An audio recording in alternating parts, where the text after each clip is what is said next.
O Birther, Father, Mother of the Cosmos, focus your light within us. Make it useful. Create your reign of unity now. Your one desire acting with ours, as in all light, so in all forms. Grant what we need each day in bread and insight. Loose the cords of mistakes binding us as we release the strands we hold of others' guilt. Don't let surface things delude us, but free us from what holds us back. From you is born all ruling will, the power and the life to do, the song that beautifies all. From age to age, it renews. All right, guys. So what was that? All right. That was the Lord's Prayer. It's an Aramaic translation of the Lord's Prayer, right? So whenever we're dealing with translation, you're going to have different interpretations of it, right? So the Our Father prayer that most of people, I believe, are used to is Our Father who art in heaven, hallowed be thy name, thy kingdom come, thy will be done on earth as it is in heaven. Give us this day our daily bread, and I'm forgetting it. Forgive us, so on and so forth. Forgive us our trespasses. We forgive those who trespass against us. Right? Deliver us from the evil one. Right. So that's when you're hearing that. What you're hearing is a Greek translation. So Jesus didn't speak Greek. Jesus spoke Aramaic. Right. And that translation was taken from a book, Prayers of the Cosmos, by Neil Douglas Klotz. All right. In the 90s, right? And so the thing about Aramaic is it's a very beautiful language, and it's poetic almost. And so a lot of the words that would be used could have multiple meanings. So they were left open for interpretation. And I'm not going to get into it in this episode, but I will in later ones. And you'll hear me repeat a lot of things. What I'm intending to do, like I've mentioned before, is bring the unknown into the known, get us questioning and kind of tearing down some of the old structures of limitation that we had on our understanding of our world, ourselves, our possibilities, and things like that.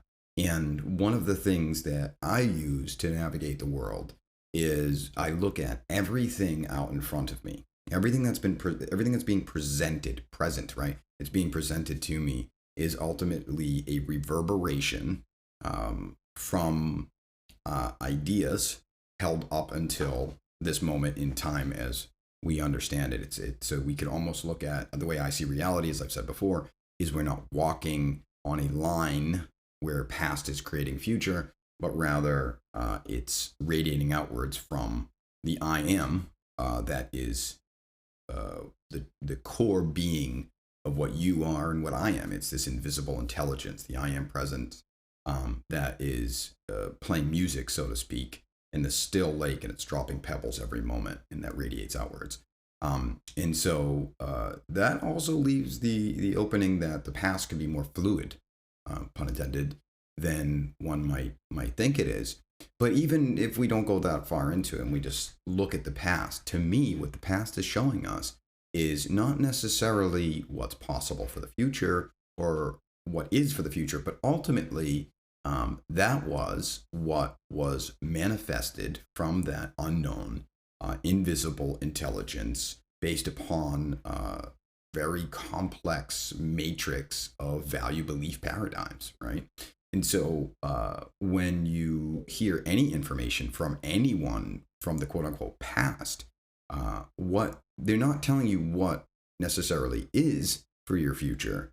They're showing you what their unique channeling was from that divine source as it moved through them as an instrument. And it's kind of like each instrument is made a lot or a little different from all of the other ones. And so as they bring in that unknown, it reverberates through that particular instrument. Imagine making a whole bunch of violins and slight differences and nuances in the way you made the violins, and the wood was different, things like that. So the sound changes a little bit, right? And so what are they showing you? So if you, when you're looking out of the past, you're listening to the music of someone else's instrument, right?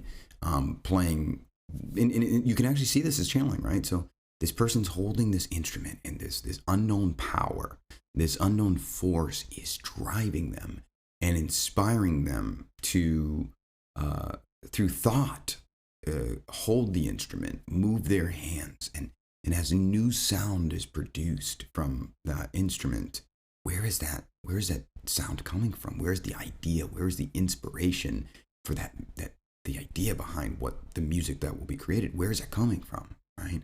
And so if someone else plays a violin, you can watch them play. You can listen to them play. You can tune into the experience of what they're generating, and you can get some ideas, right? So if you can look at their violin. If I shaped my violin similar to this, and I used the same wood, and I moved my hand in a similar fashion, it's possible that I could produce similar notes, right? And as I read some of the scripture before, though, remember all things, the things are always changing. They're always in flux, right? There's a phrase, no man ever steps into the same river twice, right? Because the next time he steps in it, he's a different man, and it's a different river. And from a physical perspective, you can definitely see that, right? The river's always changing, right? But even the man's body is changing, right? Every, depending upon the person, give or take, according to present science, every 2 weeks, you have completely shed your entire top layer of skin off, right? When people use the restroom, a lot of what's getting dumped out of there is the microbes that made up the body. The body's just in a continuous state of regeneration, right? So the body's not even the same when you step in the river. So the beautiful thing about that is what it means is no matter what you are looking at that's presented in front of you, whether it's indicative of something that is more recent or something in the more distant past, it is incomplete because we are in a continuous state of infinite expansion and expression and creation and manifestation of the new. And I think it's really important, no matter what we look at, it's presented in front of us, we acknowledge the fact that I think, behooves us to not lock onto it, because that was then, this is now. That was their instrument. That was their interpretation. It was their channeling of the divine. And by the way, everything's channeled from the divine. Some of it's just older than others, right? Maybe it's past its prime, and so it's on for something a little less stagnant, right? And that's my goal here. Part of my goal here is to throw out some sparks, get the fire going, burn down some of the old, make some room for some of the new, and let's really start realizing that intelligence, instinct, intuition, and inspiration all begin within. Right? The kingdom is within you. Now, as we continue on, we're going to start getting a lot deeper in these casts, by the way. I was hesitant at first to go too deep. Didn't want to push anybody away or anything like that, but I'm just going to do it. We're going to go, and we're really going to dive in, and we're going to break down some of these bars and break the chains of our ideology that's holding us back. Because the more I'm learning discovering about myself, I'm realizing so much of what I thought I knew was very limited, right? So anyway, so the Our Father prayer, right? You know of the old one, right? And I'm going to read this back, the Lord's Prayer, right? The New Translation from Aramaic, again taken from Neil Douglas Klotz, from Prayers of the Cosmos, right? O birther, father, mother of the cosmos. Now, what's interesting about that? So father, mother, but I thought Jesus called God Father, right? So there's or Yeshua called God Father.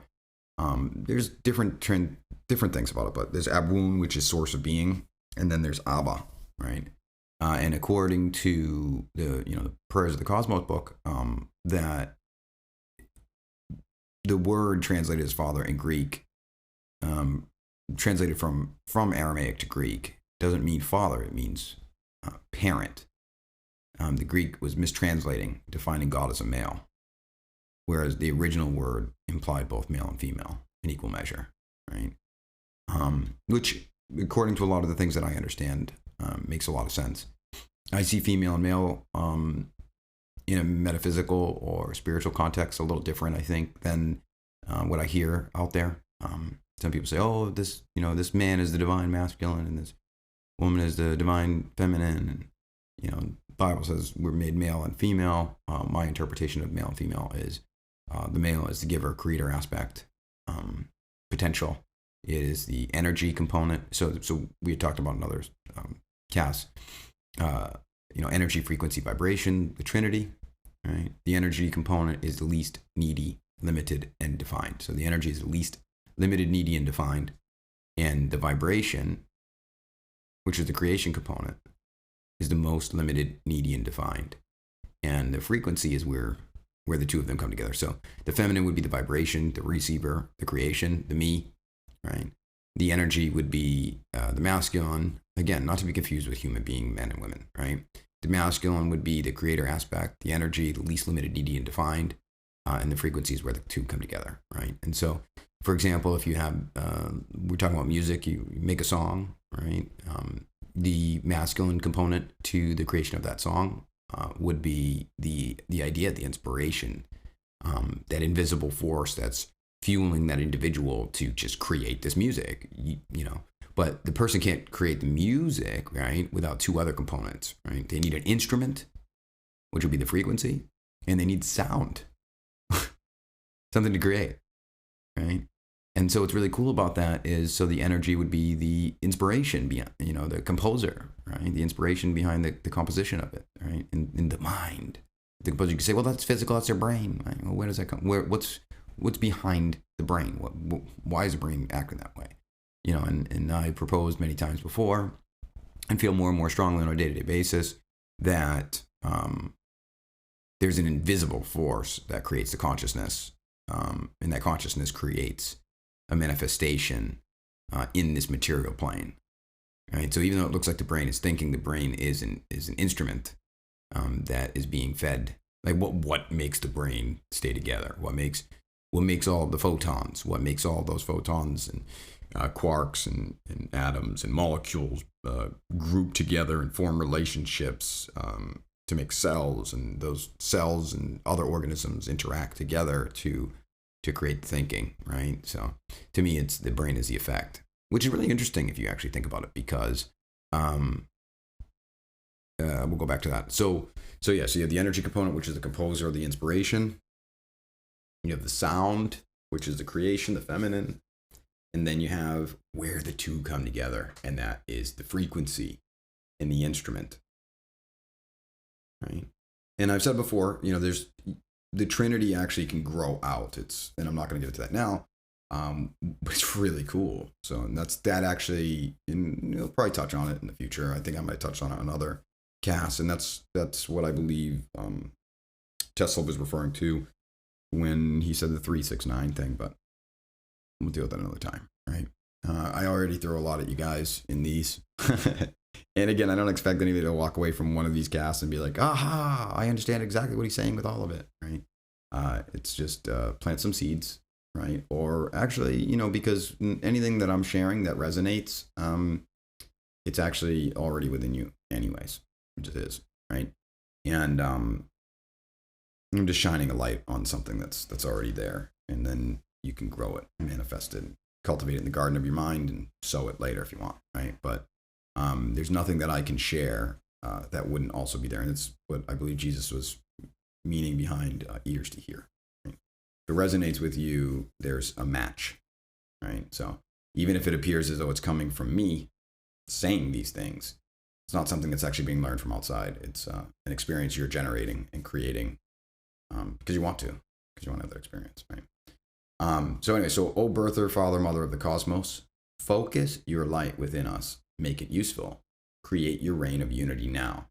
Your one desire then acts with ours, as in all light, so in all forms. Grant what we need each day in bread and insight. Loose the cords of mistakes binding us as we release the strands we hold of others' guilt. Don't let surface things delude us, but free us from what holds us back.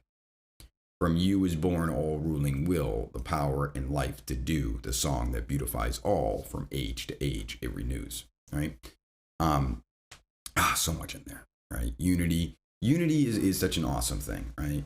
I think that one of the things that happened with me when I started becoming more aware and thinking about oneness, it got me here, but I've expanded upon it more now. So I said, so is oneness is my goal, to become one with everything, right? But if I was one with everything, then completely one with everything, without individuality, there's no reference point.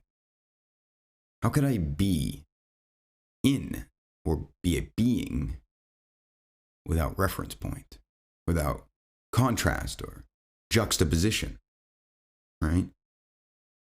But then I would argue back with myself, well, isn't it the juxtaposition and the contrast that forms the separation of suffering?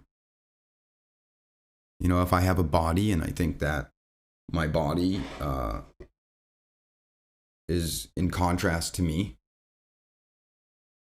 that there's a part of me that I'm not responsible for, it can go haywire and attack me, right? Disease. And I get a body that consists of, according to present science, somewhere between 30 and 50 trillion living organisms. And if any of the organisms that make up the body that aren't human cells decide they're not one with me, then they can attack me, right? They start and then my body's attacking it, and you get inflammation and all that. Or even the human cells themselves could just decide, I want to replicate, I don't care, I'm all alone, I'm separate from everybody, me, right? And then it becomes a cancer. So I was like, so maybe the answer is just to become one, right? But then another part of in the back of my head was like, well, that sounds kind of like, I don't know, tyranny or like the Soviet Union, right? Just mindless robots. Or anybody who's seen Star Trek, it would be like the Borg, right? The Borg were like a hive mind. It was just this one mind, like all the same. They didn't have any individuality anymore. I didn't like that. So I said, okay, well, I know that the old world, my old thinking was hyper separation, where there were other individuals. And there was a world outside of me. And there was a world inside of me that I wasn't wholly responsible for. Right? That there were programs in my belief structure that I lived in. I was of this world. So somehow this world made me. And I was extremely separate from this world. And I was separate from my source of being, right? So it was like this personality was created that thinks that it's of the world and it's built upon the past. And it has these goals of it needs to survive, it needs to thrive, it needs to protect itself. It's on a singular linear timeline. It's separate from everybody else. There's and just crazy things can happen outside of its control. It was, if you want to kind of talk about what hell is, like to me, with the understanding that I now have, relatively speaking, I would say that if I had wanted to generate an experience for myself that was extremely fear-filled, so fear-filled that I was just in a state of denial and projection for most of it, and denying that I was even feeling those things because I didn't know how to deal with it, right? So you just kind of contract and chase after things, seeking a reprieve. Now, granted, that being said, in hindsight, it's with the revelations that I've had, I now look back and I'm like, wow, what a cool experience that was. In some senses, I've transcended it because I know that it wasn't true what I thought. it was a story for me. It was a story that I went on a journey. I don't know if anybody's ever seen the movie The Game with Michael Douglas. Spoiler alert. For the next 90 seconds, I'm going to spoil the ending of that movie, right? Maybe more than that. I don't know. Next couple minutes, right? So, in the movie The Game, spoiler alert, right? So, Michael Douglas is a rich man who has everything he needs. And he gets a gift from his brother. And an interesting thing is said to him when he gives him the gift. He says his brother says to him as he hands him an envelope, he says, "What do you give a man who has everything he needs?" And he hands him the envelope. So then Michael Douglas goes, it's a game you get to play, right? It's an elite, very expensive game, right? He's a rich man. And he goes to the place and they ask him a bunch of psychological questions. They just ask him a massive amount of very intrusive, for a very intrusive amount of data. And he gives it all to them. They say, "Well, you failed. You're not going to play the game." He goes home, and then all of a sudden, his TV starts talking to him and says, "You have now joined the game," right? And he's like, "Oh, that's cool." But then everything goes haywire, and he loses all his money. He gets framed for pornographic pictures with him and some woman and drugs and all these things. People are trying to kill him.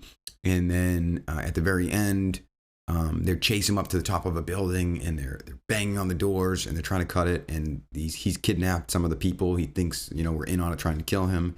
And they're like, "It's just a game. It's just a game." On the other end, they're chainsawing the door to come through to where he is on top of the roof. And they're like, "It's just a game. It's just a game.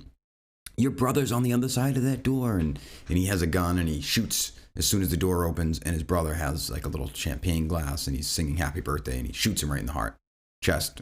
And the brother dies. And then he's like, "Oh my God." And he jumps off the building. And when he jumps off the building, he lands on like this big balloon. And like it saves him. And he gets up and he's like so confused. And they have a birthday party for him, which is, I think, a significant aspect of it. It's his birthday, rebirth, right? And he comes to find out it was just when they did the psychological evaluation, it was all this really, really strategically planned game. And the game was to take away everything from him. And then when he jumped with his leap of faith, if you want to call that a leap of faith, maybe that's not the best way to apply a metaphor there, but he jumps and he's reborn again. And he realizes that at the beginning he had everything he needed. What do you give a man who has everything he needs? Nothing. The idea of not having what he needs, so that when he finally gets it, it's the hero's journey. It's the arc, the redemption arc. We see so many stories that we love to watch and read on TV, movies, books, stories, even hear about it from other people in real life. We love a redemption story. We love the arc. Right? So a man who had everything he needs what do you give him? You give him the experience of thinking that he didn't have everything he needed. So when you give it back to him, it feels like he had more than he did when it started. And I won't go into the Adam and Eve thing right now, but that's kind of like the Adam and Eve, the fall from grace thing, right? Where they didn't believe in that there was a good and evil. And then to fall from grace was to believe that there was a good and evil, a God and not God. That there was something in opposition to themselves. Something that didn't support them, but could actually try to destroy them, hurt them. Right? And in the story home, like the prodigal son, who goes off with riotous living, spends all of his money, goes back to his father, ashamed, covered in pig's poop from sleeping with pigs and eating their food, and says, "Father, I have sinned in the eyes of heaven and earth. I'm willing to come back as your servant." Father's like, "Dude, you don't need to be my servant, man. I love you, bro." And he runs up and kisses him on the neck. I'm paraphrasing that scripture, though, by the way. And he runs up and he's like, "Bro, what's up? You're back." He runs over and he says, "Lo and behold, my son, he has returned." He gives him a new wardrobe, new jewelry, new slippers, replaces everything. They eat and they be merry. They dance. And it's just confusing, right? He's like, "I don't understand." The other brother's mad. He's like, He's like, I stayed home this whole time, and he went off and did all these crazy things. And you welcome him back and you throw a party. I don't understand. And he says, son, he replies to the wrath of the older brother. He says, son, thou art forever with me. All that is mine is thine. So yes, I can look back at the ideology and the perspectives that I had for a long time and see it almost like a hellish world of hyper separation from my source of being, my world, and even myself. Isn't it amazing? I lived most of my life, and so many people still live their lives having the experience of literally believing that you are not responsible for your feelings, that you are not responsible for your thoughts, that you are not responsible for your world. Maybe you believe you're 50% responsible. All right? We can't be 50% responsible for something. It's all or nothing. So when we hear this, so at first I overly identified as the me, which I talked about in the prior episode. By the way, anybody who's listening to these, if you jump in and just try to listen to one episode, there might be a lot of reference points that don't make sense. They're in the other episodes if you want to listen to them all.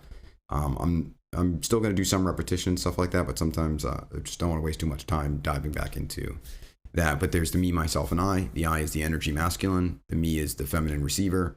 And the myself is the frequency that brings the two of them together, right? Me could not create I. Me cannot be I. But I can be me. I can create me. And somewhere in the middle is where I find myself. And the transcendence journey of recognizing the fact that I am the Holy Trinity. You are too. We all are, right?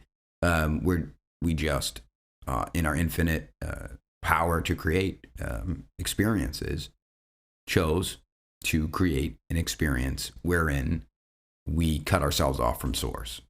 When the prodigal son left his father, it's kind of interesting. There's three of them, right? And 1/3 of the Trinity, like the 1/3 of the angels that were banished from heaven, Lucifer the light bringer, and all that stuff. But the prodigal son said, I want my inheritance. I want to go off in the world. Right? That was like us choosing to be the me. And the me is the creation. So the me is not responsible. Well, in a sense, you could say the me is responsible because the world is a mirrored reflection. Kind of. Well, the me is not the cause. Sorry. The me is the effect. Now, the world does match that me, but the me didn't create itself. This is why Jesus said, of my own self, personality matrix, I can do nothing. He didn't say personality matrix, I'm adding that. Of my own self, personality matrix, I can do nothing. But through me, the source of my being, my I am, does all things. Right? So we blinded ourselves. We put a veil. Armageddon, Apocalypse, and Revelation don't mean comets. It means the removal of the veil. The veil of separation. The veil between ourselves and our source of being. And it's kind of funny, if you look out at the old world that we chose to create in thinking we were the me's only, it was a world that was separated from the source of everything. People don't realize they can just heal their body or use that same substance of creation to make themselves sick. Right? So, oops, sorry. I just rolled over something with my wheel. Or make themselves sick. It says, God is no respecter of persons. Our source of being, it says, God reigns on and shines the sun on the good and evil alike. Right? Your experience is the source of all that is just generating a reality for you. Right? And I know it's deep. It's really deep stuff. And it's one of those things that I imagine is very unlikely to have someone else just say it to someone else and have them just grasp it instantly. It has to be a choice that we make where, for me, I'll tell you guys, I didn't work hard to come to that conclusion. I didn't strive for it. I didn't have to go be good for God or anything like that. I got that revelation. They say hallelujah. It's a cold and broken hallelujah. I didn't know where else to turn. I had been the me long enough. And I kept, this voice in my head kept saying, there's got to be more. There's got to be more. I don't understand this. Why is this game? Why? And then it was at that moment, like even the son, the prodigal son, when he returns home, to me, he's just returning home to the truth. Son, thou art forever with me. All that is mine is yours. I am you. And it couldn't be any other way. And I had a dialogue in different ways, but one of the dialogues I had in my head was, at the time, it felt something distant and far off from me, talking to me. Like God was this outside thing talking to me. And it said, how could I not love you? I am in, so each moment of my life, I was, what I see now was I was this I am, being me, in different states of beings, right? So each moment was an individualized state of being that in some ways appears separate, but ultimately is unified. So if you take the life of Veritas here, right, his life requires individualization and kind of this idea of separation, because that's what he is. That's just what he is. And there could be infinite Veritases out there. And in some realities, they don't have time at all, but he could still be the same character. It's like we're talking infinity, right? But this state of being, this is just, I am that I am. I am who I am. And that's just what this one is, right? So for him to come into existence, this is it. This is how the I am within me chose to be this version of infinite versions of different things that it could be. And so it's this one, right? And so even though each moment in time felt separate for a long time, sorry, something popped up. Felt separate for a long time, they were always together. The one common denominator, as I've said before, what's the one common denominator that has been with all of my states of being my entire life? What's the one thing, if you remove it, even you could change virtually almost anything about it: its personality, its beliefs, its values, its thoughts, its feelings, its physical body, its appearance, its location, its time. You change those things and somehow I'm still there, right? So the one thing, the one common denominator, the one thing that is required for all of them to exist, and the one thing that has been in all of them. And not only that, but also the same thing that all of them are in. I am. It's remarkable, right? So that I am said to me, it said, how could I, so many things I regretted, I was ashamed of, I felt guilty for. And a lot of the guilt that we hold sometimes too when we don't forgive someone else is actually a guilt that we're holding against ourselves. If someone stepped on my foot yesterday, and they didn't mean to, whatever, but it hurt, or they dropped the weight on my foot or something like that, but my foot is fine a day or two later, it's easy to forgive that person, right? But what if someone betrayed you? What if it was a close friend and they betrayed you? It feels a lot harder to forgive them. Now, believe it or not, it's actually because of a feeling of powerlessness and lack of responsibility that we have as a result of the circumstance that happened that makes it harder for us to forgive, because it's something about ourselves that we think has now changed, that has made us less than. We feel weaker. So it's actually a lack of forgiveness towards what we have become, right? So people, if someone had like a tough childhood or something like that, right? But they're completely satisfied with who they are in their life now. And I'm talking on a conscious, unconscious, and subconscious level. Like they love who they are, and they they actually value all those experiences that happen to them and say, wow, I'm stronger because of it. Wow, that's awesome. I love it. Wow, I'm glad all that happened because it's given me compassion or understanding or wisdom or independence or strength or the ability to love more, right? I'm really glad those happened. Like they've come to grips with it, not denying it, suppressing it or repressing it or projecting it or any of that stuff. Like they've gone through the journey and faced it, right? It's easy to forgive in that point because you have an understanding that you're awesome. There's nothing wrong with you.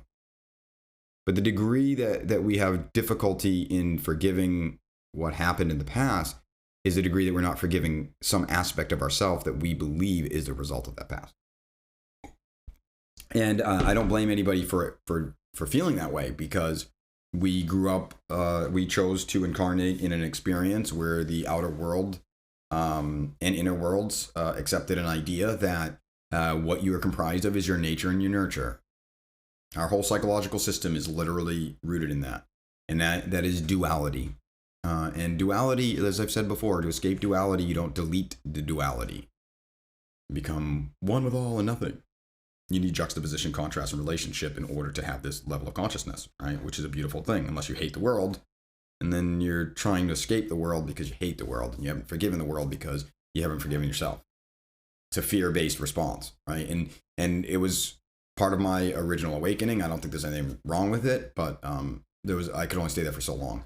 Eventually I had to say, well, why do I want this oneness? Why do I not want to be this individual unless I hate this individual, right?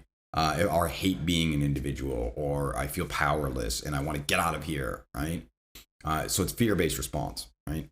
But anyways, with that being said, it is so when there's something that we don't forgive, it's because we feel as though from the past that whatever happened in the past made us what we are today, and we are not happy with what we are today. And so even though it feels as though we're not forgiving them, cause and effect are tied together to each other in a way that exceeds what I had once thought.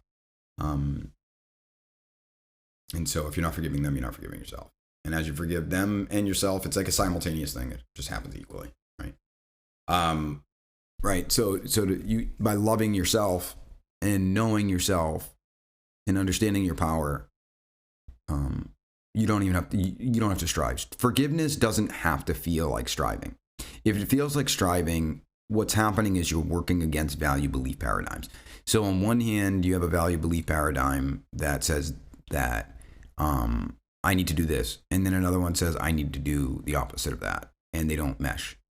And so again, very difficult thing to navigate out of in that duality mindset, right? So when you have a catch-22 is when you have two choices and they both not very good, right? Jesus said you can't serve two masters. And some people think that's like, well, some people are serving the devil. No, what it's saying to me when you can't serve two masters is you just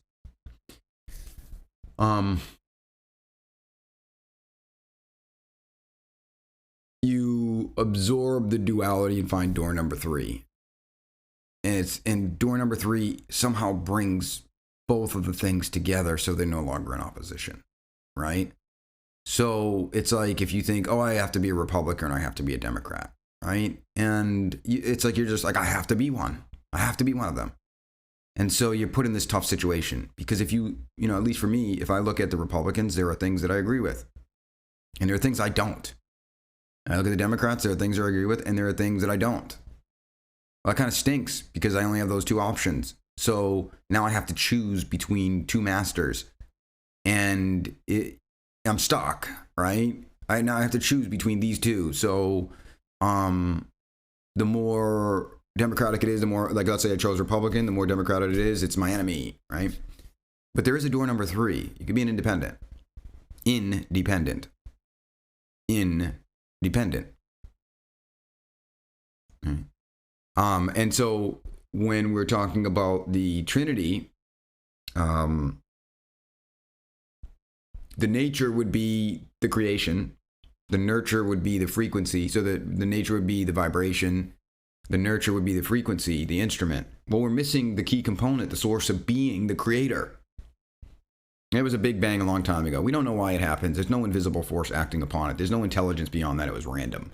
Oh yeah, when mutations happen to animals and things like that, it's not like there's some powerful, invisible acting intelligence of creation. No, it's just random mathematical mutations. Right? The world that we chose to incarnate in, and by the way, things have already changed. And this is why you're listening to this. This is why you're seeing what you're seeing in the outer world. We, in an oversimplification, in some ways, you could see it like like a switch flipped. The poles have already flipped. And what got us out of Egypt won't get us to the promised land. A lot of the patterns that we're releasing right now served us in that old world. They won't serve us in the new world. Honesty, integrity, all those things like that will serve us in the world. Nice guys will no longer finish last. The world will not be a dog eat dog. It will be a God love God world. And the road to hell won't be paved by good intentions. The road to heaven will be. Right? It's a funny statement. The road to hell is paved by good intentions. Well, if that's true, then the opposite must be true. If you invert it, it should be true. So you'd be saying that the road to hell is paved by good intention, by evil. Sorry, the road to heaven is paved by good intentions. That doesn't make any sense. That's the world we were in. It was an inversion. It was like Alice in Wonderland. Everything was backwards. Rest assured, it's already flipped. So why are you hearing this? It's why you've had the experiences that you've had over the past couple of years. And you start seeing more and more people thinking like you. And it's been a doozy, I know.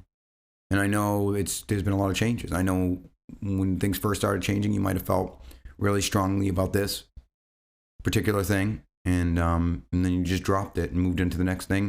And you start to wonder, my mind's changing so much. I felt so sure about my life. And then these new things arose. And then I clung to that new idea. And then I realized I'm not going with that one. Can I even trust myself? What's going on here? It's part of the process. It's part of it. A lot of people when they first wake up, they'll cling to something new, and they'll be very passionate about it. And then, you use that experience to put some distance between you and your old thoughts. Go to the mountaintop, so to speak, like Moses, and then you come back down from the mountain. You might dive into a spiritual practice really, really intensely. You may do, what I did. I went through several stages. I went through, the world's against me, like the Matrix kind of thing, red pill. And then it felt like the whole world was striving against me. And I got extremely religious in it. Not really religious. No, that's not a good word for it. Kind of extremely judgmental on things. And I'm on the good side and they're the bad. Right. Went through kind of all of that. And it happened really fast. And then I came back down, and now I get it. And I understand why I chose to experience it in that way. It was extremely helpful for me to put some distance between my old and the new that was coming in, right? So going back to that thing about the oneness, right? It says, "Your one desire that acts with ours, as in all light, so in all forms." So what is that one desire that acts with ours? So ready? Your one desire. All right, so create you. I'll read it again. O birther, father, mother of the cosmos, focus your light within us, make it useful. Right? All right, so we're asking for the light. All right, so give us energy, right? So we could look at light like intelligent energy, which is unconditional love being channeled into a condition. Create your reign of unity now. So unity now, which I once thought was like, we're all one, right? That would be like gruel, right? Like just like oatmeal, like just really, really soggy oatmeal with no texture, no flavor. Right? Bland. Right? As opposed, which sounds good, right? Like communism, kind of the idea of communism at the time was like, oh, there's disparity, there's too much separation and, things like that. So let's all bind together and make all the buildings look the same, like homeowners associations and things like that, right? We need that kind of level of unity, right? And it's kind of like Goldilocks, right? And, it's this gruel is too cold, this one's too hot, this one's just right. Door number 3. You don't have to choose between too hot or too cold gruel. There's a third option. There always is. The Jesus fish is comprised of 2 overlapping circles, one above, one below. That's what you see them on the bumper stickers? That's what that is. And it kind of makes the shape of something called a mandorla. And they overlap each other. They find that just right. Just right. So the next part says, your one desire then acts with ours, as in all light, so in all forms. This is another interesting part too, that kind of shows us that the unification isn't about becoming gruel or communism or homeowners associations, right? Your one desire acts with ours. So here's the beautiful thing about our source of being, and I've already got 45 minutes. Wow. So I'm going to make this actually a 3-part episode where we're actually going to start talking about, I don't like going too much into the details because I like to give lots of information, let people work that out on their own. The old energy was other people telling you how to do things, what to do, telling us how to do things and what to do. My goal is to shine light on that which is already within us. So people remember that source of being within themselves, and they're able to get to that one desire acts with their own, right? I don't know. Everybody else is just as much the I am being them as the I am is being me. I know this. I thought when I first started waking up, I was like, I had this feeling of specialness and, oh, wow, I have access to this information. I'm special. I'm getting more godly. And I realized that I never could have ever separated myself from my source of being. I could have just created the experience. My source of being could have created the experience of being separate from itself. And I'm not going to, and I'm significantly past, I'm sure there's still some remnants I'm clearing, the delusion of believing that to be true of anyone else. So you could say like, well, so is an ant. So you're saying God is an ant. Yes. Why would an all-powerful, omnipotent being, omnipresent, well, we'll forget that part, but why would an omnipotent being choose to be an ant? Why not? The source of creation, the 0 point or the void, the infinitesimally small seed, it pours out. It's like a zero dividing against itself. It just goes. It doesn't judge. It just creates. It rains on the good and evil alike. It's no respecter of persons. It just pours out and experiences being everything. There are worlds. It's hard when we get revelation to go back to the old way of thinking, where it's like, oh yeah, there's just this one Earth. I actually believe that some people say, oh, is it flat Earth? Is it a globe? I believe it's a hypersphere, 4th dimensional. It's all of them. There is a flat plane within a globe, but that globe itself is actually in a hypersphere, which is like a tesseract is to a cube. Tesseract is a 4th dimensional cube, which is multidimensional. It's too big. You can't even fit a tesseract into a 2-dimensional representation, which is really cool, even though it feels as though we reside on a 3-dimensional Earth, because you just physically 2 eyes. You're actually only seeing in 2 dimensions. You're just using light to get an idea of what the 3rd dimension is. But anyways, I believe we're in a hypersphere, and that's in a 5th dimensional globe, and you can only see what you can see presently. So your one desire then acts with ours, as in all light, so in all forms, right? So what's really cool about this, that's the other thing I was going to say. If there could be, say what comes first, the chicken or the egg, right? If there could be, there had to be an egg because it would have to hatch into a chicken. Well, where did the egg come from? Did there need to be anything before? We're getting into the into the metaphor here, right? So of course, if I say, well, what made the egg? You could say, well, another chicken. The point is that the material that made itself into an egg, where did that come from? Right? It came from the void. It came from the no thing, everything, the infinitesimally small seed that's literally undefined, but that contains all possibility, the substance of all things, which is unconditional love, or attributeless intelligent energy. And it's at the core of your soul, what you really are. The best way to describe it is in that plane. But it's where we are. There's no space or time there. We're all interconnected. Best way I can describe it, it's like a liquid ether that we're in. And at the core of each of us as individualized aspects of that, we have access to that. And we create these matrices around ourselves, this idea of these matrices that, although the form, there isn't condensed form like there is here in that plane, there is a level of form because it's in between the no thing, and which is undefined, unlimited, needless, and that which is created, which is obviously more defined, more limited, more needless. And the more you understand what you are, the closer to that image you get of being considerably less defined. But because it's on the event horizon, so to speak, of that void, it isn't completely formless. It will just be a much looser, less tangible, more non-corporeal form.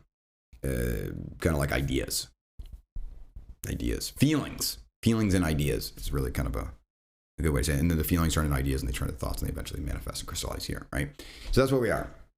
And so we're calling out that light comes from the void, right? Which is really cool. So the light actually is born from the darkness. God said, "Let there be light." Well, that means that wherever that light was coming from, there was no light. That thing made the light. Isn't that amazing? People are like, "Oh, it's dark versus light." The light is born from the darkness, right? Then the next part says, "Grant what we need each day in bread and insight," right? And this prayer is really great, because you're basically, what you're saying is, in my center of my being, the source of my being is infinite intelligent energy that will, we'll talk more about practicality of all these things in the next episode. But you're calling that forth. Grant what we need each day in bread and insight, so that like that's basically what I do every day. I realize that I'm radiating out my reality, and so whatever I think I know up until this moment is only reflecting back to me what I thought I knew up until that moment. And so if there's anything I would like to see evolve, grow, expand, or improve, I can't rely only on what has been reflected back to me. I need something new if I want change. So it doesn't mean to deny what's in front of my face.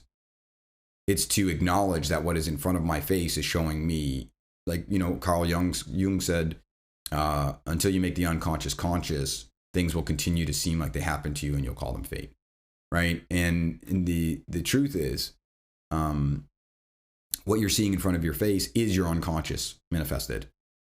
So you be vigilant, right? And you keep your eyes open, and you can call upon the intelligent energy to say, what am I seeing here? Why is this way? What would be the best way for me to respond in this situation?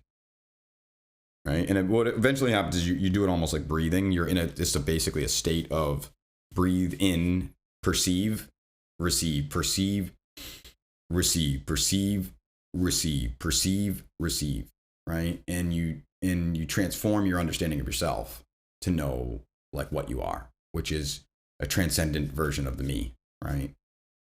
You just grow in that understanding. And so even though you will realize your oneness with your source of being, you also understand that you are still a limited aspect or a representation that by its very nature is limited to give form and shape to that zero, right? It has to have some level of individuality and separateness and area of quote unquote imperfection, if you want to call it that. Because it is the whole is within it, but it is not the whole, and it can't ever be the whole because infinity keeps expanding itself, right? And then loose the cords of mistakes binding us as we release the strands we hold of others' guilt. Forgiveness is one of the best things you can do, but I implore you, if it's my perspective that if you just try to forgive with the old patterns of understanding of yourself, in a sense, it's possible that you will think they did me wrong, they hurt me, they have taken something from me, right? So if you think they've taken something from you, you're believing that in this moment you are inadequate, you are missing something because of what that person did. Even if it was just a betrayal from a friend, because now you fear that you can't trust people, so that person has stolen your trust of other people from you. And what is stolen trust, right? So if you can't trust other people, what do you have? Fear, more anxiety, more anger. You feel they've robbed you. I assure you, the more you recognize the fact that your source of being is within you and understand your power, I promise you that understanding will create the forgiveness for you. So you know what I mean? Like I did the forgiving other people with the old pattern, and really what I did is forgive others by devaluing the self, because I thought I was in a give or take world, and because I believed that in my unconscious, that was the world that I lived in, and so that's why I no longer live in that world. This is a give and receive world, period. And if you're hearing this, that's the path that you've chosen. It is. Well, if you're hearing this and it resonates, that's the path you've chosen. Could be in a flux. Realities expand out infinitely.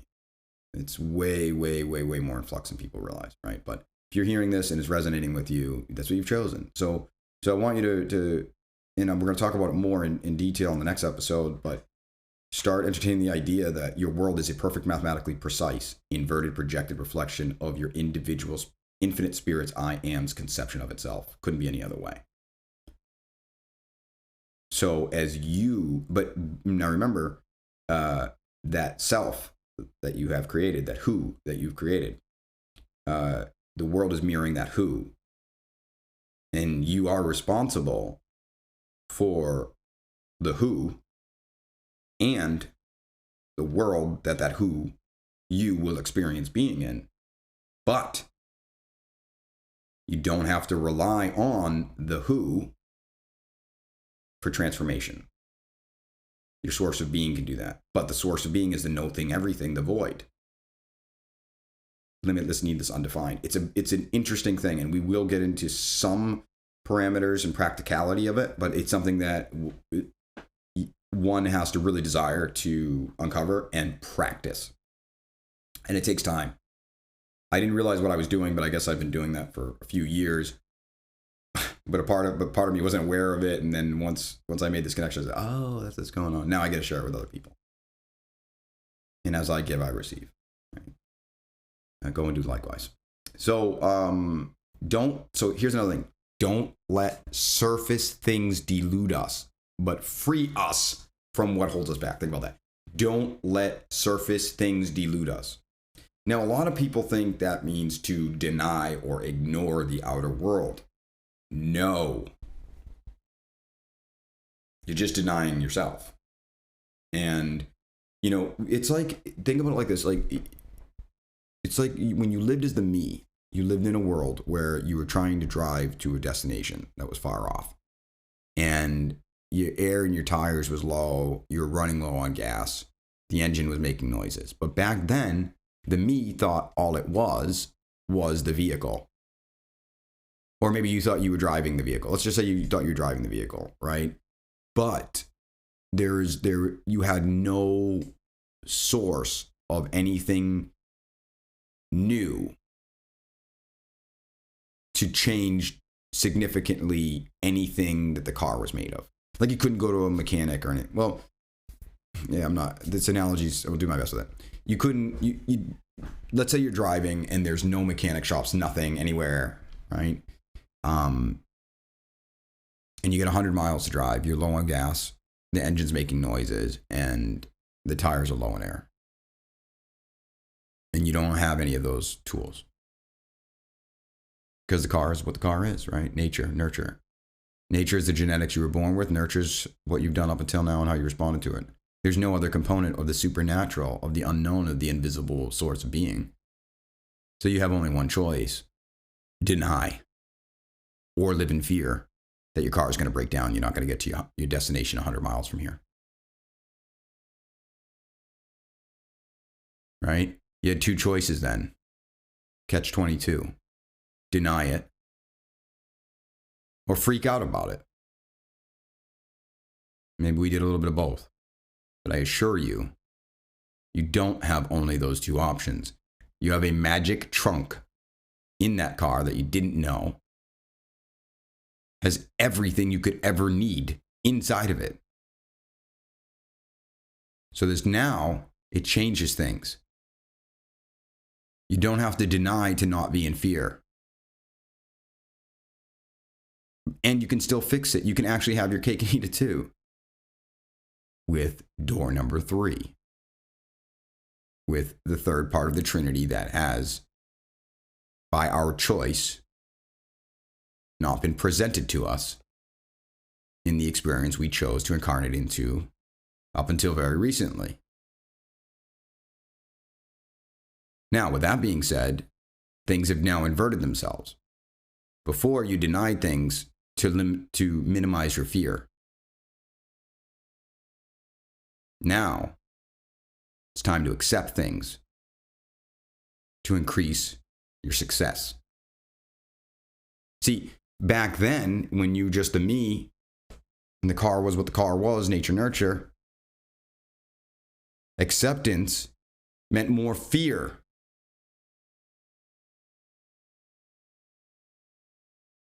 All right, I accept and there's more to it too, by the way, because there's a difference between accepting what you've created and not accepting its continuance, right?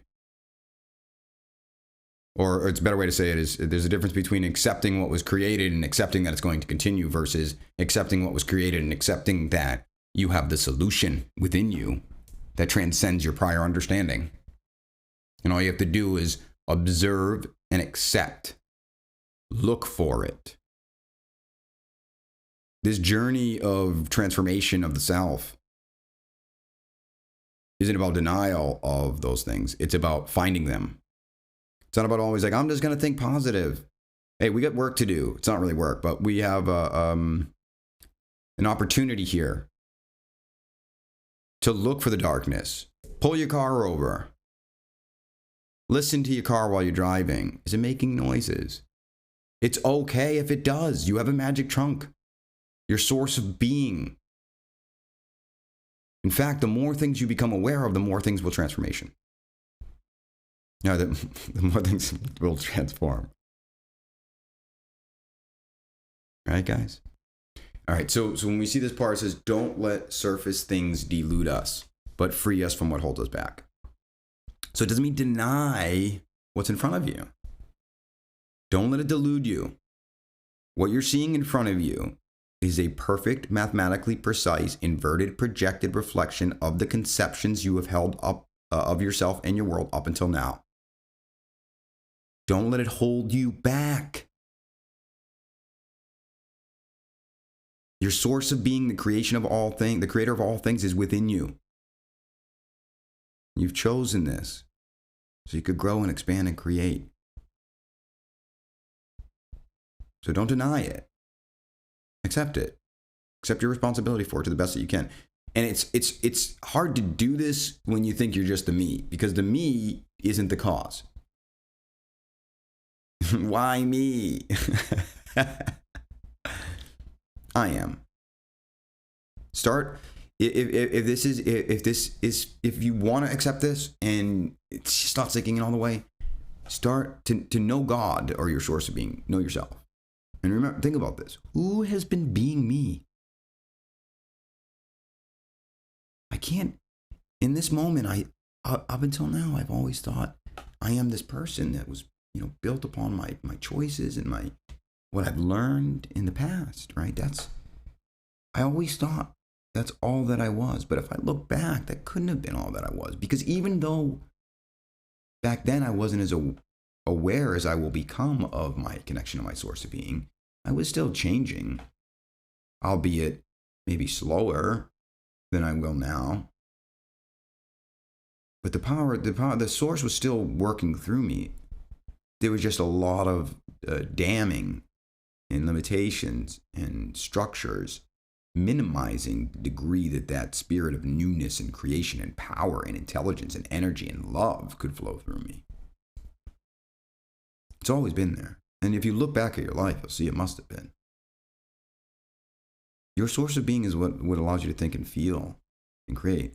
And you've chosen to limit it on purpose. And you'll see. You'll see. And then we'll just end here. From you is born all ruling will, the power and the life to do, the song that beautifies all. From age to age, it renews. I'm gonna read the prayer one more time. O birther, father, mother of the cosmos, focus your light within us. Make it useful. Create your reign of unity now. Your one desire that acts with ours, as in all light, so in all forms. Grant what we need each day in bread and insight. Loose the cords of mistakes binding us as we release the strands we hold of others' guilt. Don't let surface things delude us, but free us from what holds us back. From you is born all ruling will, the power and the life to do, the song that beautifies all. From age to age, it renews. And remember, that's your source of being. It is being you. Always has been. And it's in everything else. And the experience that you have in your future will be directly proportional to and mathematically in alignment with what you allow yourself to conceive yourself to be.